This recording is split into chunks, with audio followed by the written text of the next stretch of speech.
भूत नक्कीच मी गमतीनं म्हणत असतो. तशी पण अलीकडची माणसं आणि भूत यात फार फरक राहिलेला नाही, फार फरक नाही. कारण पूर्वीच्या काळी रात्री भूत जागायची.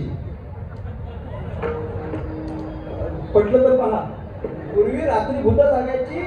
आता भूत पण कन्फ्यूज आहेत की आपली वेळ कोणती. माणसंच रात्रभर जागी आहेत, म्हणजे ऑनलाईनच असतात. 3-4 वाजे काकड्याची वेळ होईपर्यंत ऑनलाईन असतात. काकडा सुरू झाला की झोप लागते.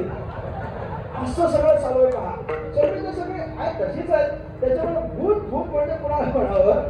पंचमहाभूतापासून निर्मिती झाली त्यांना भूत म्हणा. आणि माऊली म्हणतात या प्रत्येकामध्ये भगवान परमात्म्याला पाहणं हीच खरी भक्ती आहे. म्हणजे वैष्णवाचा धर्म काय, सगळीकडे भगवान परमात्म्याची प्रचिती येणं हा खरा पहिला वैष्णव धर्म आहे. विठ्ठला विठ्ठला.